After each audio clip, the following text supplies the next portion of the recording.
सो WordPress development की हम आज की अपनी क्लास में डिस्कस करेंगे कि अगर आपको कभी फॉर्मिनेटर के थ्रू फॉर्म सेटअप करना है या कोई भी आपको अपने वेबसाइट में कॉन्टैक्ट फॉर्म देना है तो हम लोगों ने इसके पहले सीखा था कि फॉर्मिनेटर के थ्रू हम लोग ये कॉन्टैक्ट फॉर्म्स दे सकते हैं।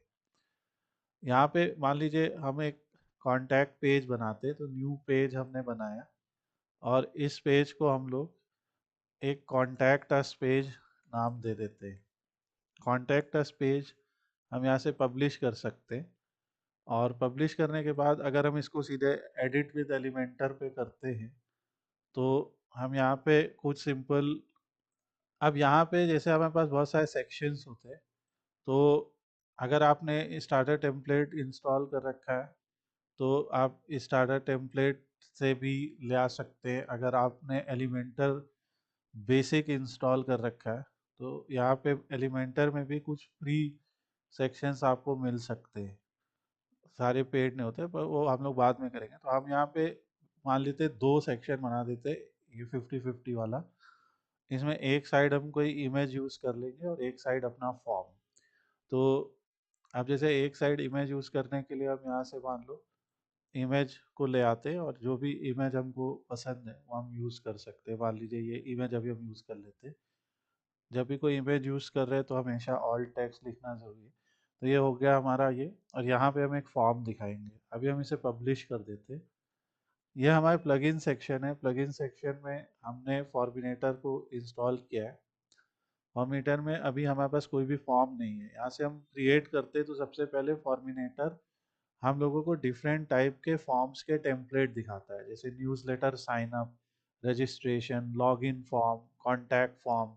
तो अभी और बाकी कुछ प्रो भी है तो अभी अभी प्रो से हमने प्रो पैकेज नहीं लिया। तो हम यहाँ से अपॉइंटमेंट बुकिंग या एक सिंपल कॉन्टैक्ट फॉर्म या ब्लैंक फॉर्म भी बना सकते हैं। तो हम यूज़ टेम्पलेट कर लेते हैं कॉन्टैक्ट फॉर्म का और इसका नाम रख देते हैं स्टूडेंट कॉन्टैक्ट फॉर्म। अगर हमारे पास मल्टीपल कॉन्टैक्ट फॉर्म आने वाले हैं, अब क्योंकि इसमें ये हमें first name, email, phone number, message already दे देगा। अगर हमें कोई और फील्ड यहाँ पे लेनी है स्टूडेंट से, फॉर एग्जांपल हम चाहते हैं स्टूडेंट से जानना कि वो किस कोर्स में इंटरेस्टेड है, तो हमने एक यहाँ से सेलेक्ट दे दिया, सेलेक्ट कोर्स, कि आप किस कोर्स में इंटरेस्टेड है। और यहाँ से हमने ऑप्शन दे दिया जैसे डिजिटल मार्केटिंग कोर्स। उसके बाद यहाँ पे हमने एक सेलेक्ट बॉक्स दे दिया डेटा एनालिटिक्स कोर्स, इस तरह से दे दिया। या तीसरा मान लीजिए हमने कोर्स दे दिया डेटा साइंस कोर्स, इस टाइप से हमने कोर्स दे दिए और यहाँ से एक अप्लाई कर दिया। तो ये एक सेलेक्ट बॉक्स हो गया। जिस भी फील्ड को हम चाहते हैं कि मैंडेटरी बनाना है तो यहाँ पे उस फील्ड को एडिट करके उसके सेटिंग में रिक्वायर्ड क्लिक कर दो तो ये मैंडेटरी बन जाएगा। सो और मैंडेटरी में हम लिख देंगे दिस फील्ड इज रिक्वायर्ड, कुछ इस टाइप का लिख सकते हैं। तो ये हमारा ऑप्शन है। अभी हम अभी ये तीन फील्ड कर रहे हैं। इसके अलावा कुछ और जोड़ना, मान लो हमें फील्ड चाहिए, करेंसी चाहिए, सेक्शन चाहिए कुछ, तो और ये एक्सप्लोर किया जा सकता है। तो हमने फर्स्ट नेम, ईमेल, एटसेट्रा लिया। इसको हम पहले फॉर्म को पब्लिश कर देते हैं। पब्लिश करने के बाद इस फॉर्म का शॉर्ट कोड होता है, तो अपने एलिमेंटर पेज में जाके यहाँ से हम शॉर्ट कोड चूज़ करेंगे और शॉर्ट कोड को यहाँ पे हम भर देंगे। इस तरीके से हमारा ये फॉर्म यहाँ पे दिखने लगा और ये सिलेक्शन वाला दिखने लगा। तो ये हम इसको पब्लिश कर देंगे तो ये हो गया हमारा फॉर्म। अब इस फॉर्म को अगर हम प्रीव्यू करते तो ये यहाँ पे आने लगा। अगर हम यहाँ से जाते और देखते तो इस पेज को हम अपने प्रीव्यू कर रहे हैं तो ये हमारा एक बेसिक सा कॉन्टैक्ट फॉर्म है। डिज़ाइनिंग हम अभी आगे और कर लेंगे। अब होता है क्या है कि जब कोई इस फॉर्म को फिल करेगा तो बड़ा क्वेश्चन होता है कि फॉर्म को फिल करने के बाद क्या होगा। अभी जैसे मेरे first name test, email address test@test.com, phone number 123, message test करके मान लिया, मैंने कहा डेटा एनालिटिक्स कोर्स सेंड किया। तो एक एक हमारा मैसेज आता है थैंक यू फॉर कॉन्टैक्टिंग, और इस मैसेज के बाद ये रिलोड हो जाता है, और हमारे पास इस फॉर्म की जो कॉन्टैक्ट डिटेल्स हैं वो हमारे सबमिशंस में आ जाती हैं। यहाँ पे सबमिशंस है, और सबमिशंस में हमारे पास आ जाती है। हम फॉर्म चूज करेंगे कि कॉन्टैक्ट फॉर्म, शो सबमिशन करेंगे तो ये सबमिशन आ जाता है। पर जो भी फॉर्म हमने बनाया है इसके आगे भी कुछ स्टेप्स हैं जो हम कर सकते हैं। तो दोबारा फॉर्म को एडिट करेंगे।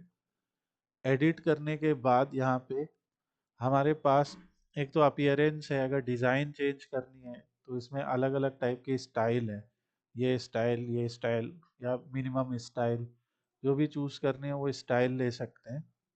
फिर ये बिहेवियर है। बिहेवियर में आपको दिखेगा कि आफ्टर सबमिशन क्या करना है। अगर मान लो कई बार हम कोई गूगल ऐड चला रहे होते हैं, तो गूगल ऐड में क्या होता है कि आपको एक थैंक यू पेज पे ले जाना होता है। तो आप क्या कर सकते हैं कि एक यहाँ पे पेज बना सकते हैं एडिशनल, और उस पेज का नाम रख सकते हैं थैंक यू पेज, क्योंकि गूगल ऐड ट्रैकिंग में वो हमसे 2 पेज मांगता है। तो मान लो हमने इसको नाम रख दिया थैंक यू पेज,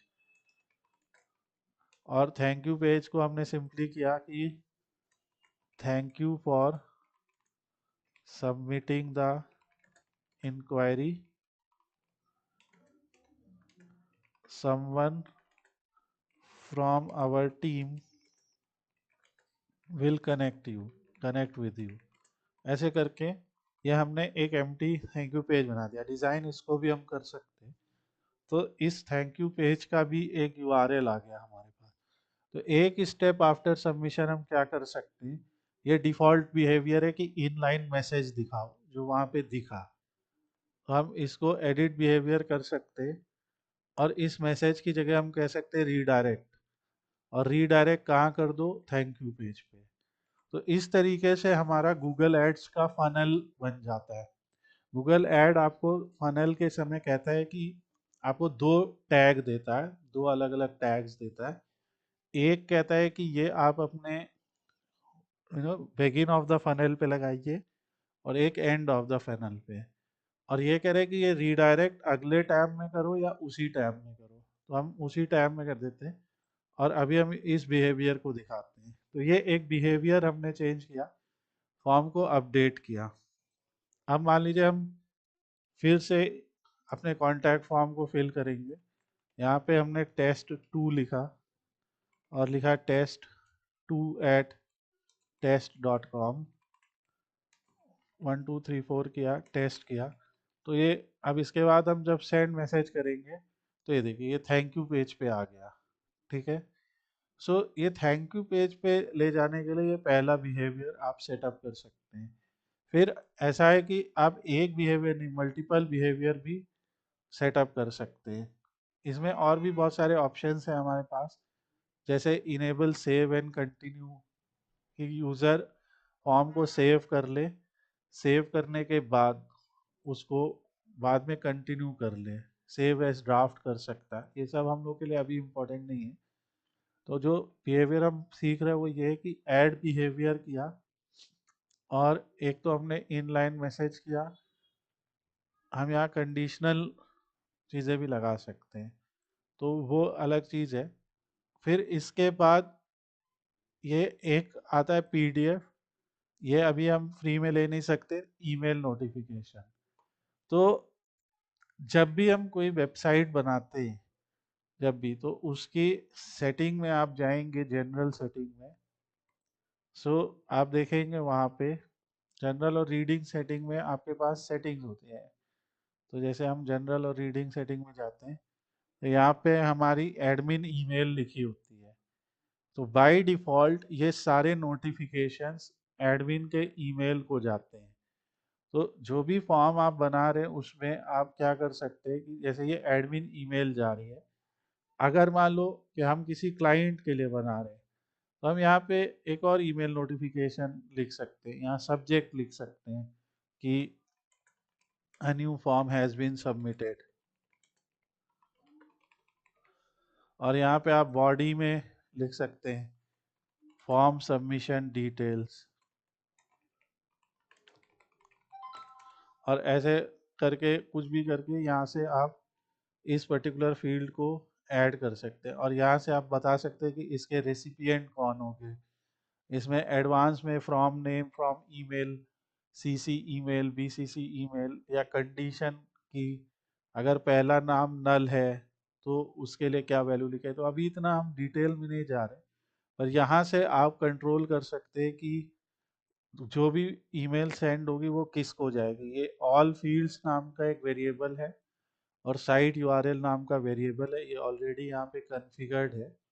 और यहाँ से हम लोग रेसिपिएंट की ईमेल देख सकते हैं और यहाँ से एडवांस में तो हमें कुछ फ्रॉम नेम, फ्रॉम ईमेल भरना नहीं है। और ये हमारी कंडीशंस है। तो पहला काम हमें ये चेक करना है कि जब कभी भी ये फॉर्म भरा जाता है तो हमारे पास ईमेल आती है या नहीं आती है। तो ये देखिए, अभी मैंने कोई भी और सेटिंग नहीं की, पहली बार फॉर्म बनाया और ये हमारे पास सेंड फ्रॉम साइट और ये पूरी इंक्वायरी एटसेट्रा सब आने लग गई ना।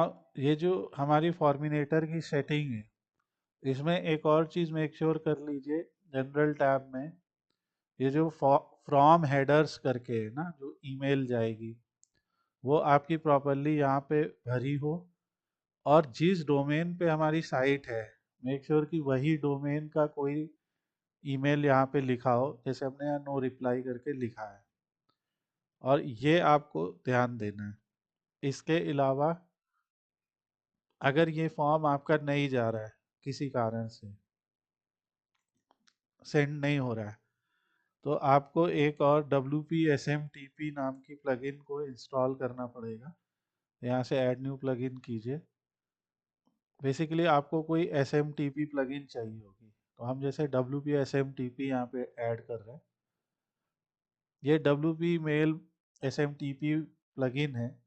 तो SMTP का मतलब होता है कि आप इस SMTP सेटिंग्स के ज़रिए भी ईमेल भेज सकते हैं। तो कई बार हमारे सर्वर में जो PHP मेल फंक्शन होता है वो डिसेबल्ड होता है। इसमें बहुत सारी प्लगइन है, जैसे easy WP SMTP, WP mail SMTP। तो बेसिकली होता है कि जो भी हमारी डोमेन है, फॉर एग्जांपल जो हमारा डोमेन नेम है, मान लो मेरी साइट है स्लाइडस्कोप, तो मान लीजिए हमने कहा कि कोर्स एट slidescope.in नाम से हमने एक बिजनेस ईमेल बनाई। अब इस बिजनेस ईमेल में एक SMTP सर्वर होगा।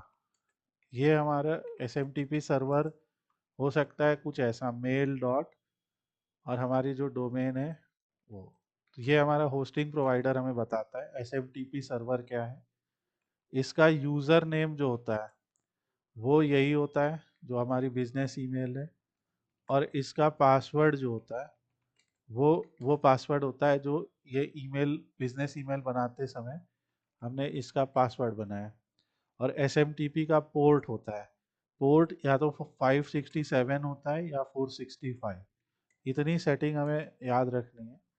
और इस तरीके से यहाँ पे जब SMTP प्लगइन हम ऐड करते हैं तो SMTP प्लगइन में ये हम लोग को पूरा देखो देख रहे हैं कि SMTP मेलर कौन सा चूज करना चाहते हैं आप। ठीक है, मान लो हमने कह दिया smtp.com सेव एंड कंटिन्यू, ये उसकी API की मांग रहा है।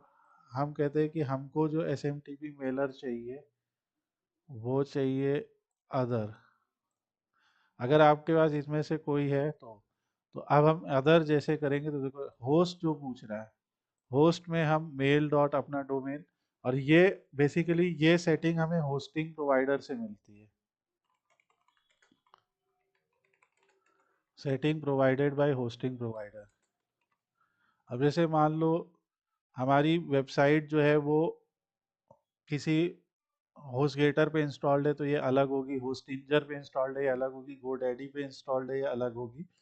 कई लोग के पास उनकी अपनी बिजनेस ईमेल होती है तो वही आपको ये प्रोवाइड करेगा। और SMTP होस्ट में आप यहाँ पे एक होस्ट भरिए, इंक्रिप्शन में आप देखिए सब भरा हुआ है, पोर्ट 567 TLS। बस आपको यूज़र नेम जो आपकी आईडी है और जो पासवर्ड है वो फ्रॉम नेम भर के सेव कर देना। तो फॉर सम रीज़न अगर आपके पहली बार आप ट्राई कीजिए, जो भी आपकी एडमिन ईमेल वहाँ पे लिखी है, अगर उसको मेल नहीं जा रही है, तो मेल नहीं जाने का कारण ये हो सकता है कि आपके जो होस्टिंग सर्वर है उस पे पीएचपी मेल नहीं चल रहा। तो उस केस में हम डब्ल्यूपी मेल एसएमटीपी में जाके अदर सेटिंग में जाके ये सेटिंग्स कर सकते हैं, और हर होस्टिंग का ये एक अपना अलग सेटिंग होता है। इवन आप अपना जीमेल अकाउंट भी यूज़ कर सकते हैं, जीमेल अकाउंट से भी किया जा सकता है ये, आपके याहू अकाउंट से भी किया जा सकता है, पर मोस्टली प्रीफर हमें करना चाहिए कि जो हमारा डोमेन का अकाउंट है उसी से ही हम वो मेल भेजें। तो ये एक सिंपल एक्सप्लेनेशन है कि किस तरीके से मेल हमें सेंड करनी है फॉर्मिनेटर के थ्रू। और फॉर्मिनेटर में मोस्टली यही है, आपका जो फॉर्म आप जितने भी बना रहे हैं उसके बाद ये सेटिंग आपको देखना है कि जो बिहेवियर है हमें क्या क्या करना है बिहेवियर में। जैसे हमें आफ्टर सबमिशन किसी पेज पे ले जाना है, या एक थैंक यू मैसेज वहीं पे दिखा देना है, या फॉर्म को हाइड कर देना है, जैसे हाइड ही हो जाए वो फॉर्म और ऑटो क्लोज हो जाए। तो जो भी ये 3 स्टेप है ये हम कर सकते हैं। कंडीशन में जैसे होता है कि अगर फर्स्ट नेम किसी ने कहा कि फर्स्ट नेम इज नॉट, जैसे कोई कंडीशन लगानी है, जैसे हमने कहा कि सेलेक्ट कोर्स में उसने अगर डिजिटल मार्केटिंग सेलेक्ट किया है, ठीक है, सो ये हमने पहली कंडीशन लगाई, और दूसरी कंडीशन लगाई ये। तो ये आफ्टर सबमिशन इस कंडीशन पे आप डिफरेंट एक्शंस कर सकते हैं। ये थोड़ा सा एक एडवांस फीचर है इनका। सो ये हम लोग को अभी इतना अभी नहीं वो करना है, मगर आप इसको एक्सप्लोर कर सकते हैं, अभी हमें सिर्फ इतना यूज़ करता है।